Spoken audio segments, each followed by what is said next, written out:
Get ready, start.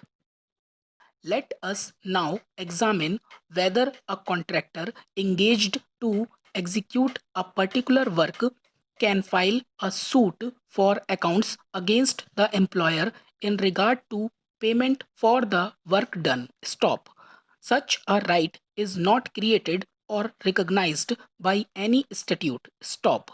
The independent contractor is not an agent of the employer, nor is the employer in the position of a trustee with reference to the independent contractor. Stop.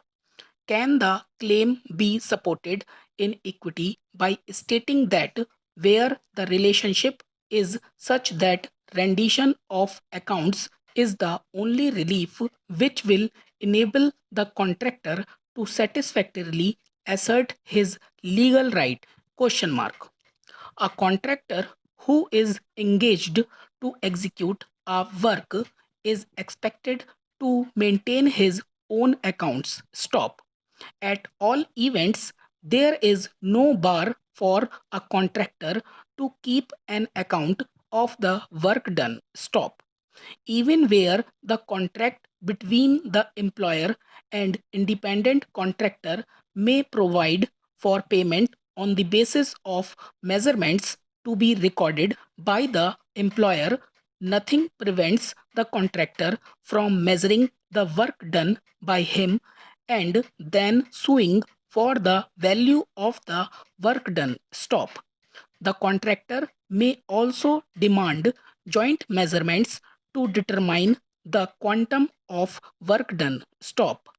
If the employer for some reason does not cooperate or prevents the contractor from taking a physical measurements, the contractor can seek appropriate legal remedy which will enable him to take measurements or to secure the information from the measurement book in the custody of the employer. Stop.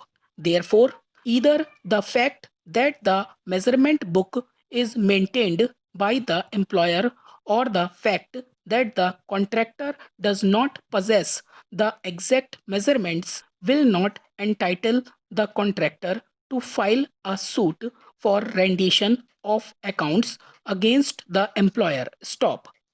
A careful reading of section 149 shows that it would apply only in respect of the court fee payable at the time of institution of the suit. Stop.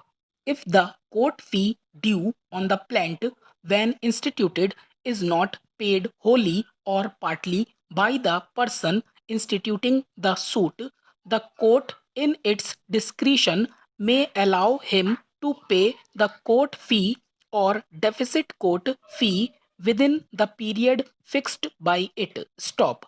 Section 149 has no application where the court fee due on the plaintiff as per the valuation of the suit is fully paid, but subsequently it is found that a larger amount is due to the plaintiff. Stop. For example, if the plaintiff values the suit at rupees 2 lakhs and the court fee payable in rupees 20,000 and the plaintiff pays a court fee of rupees 10,000 on his request, time for payment of balance of rupees 10,000 can be extended by the court at its discretion under section 149 CPC. Stop.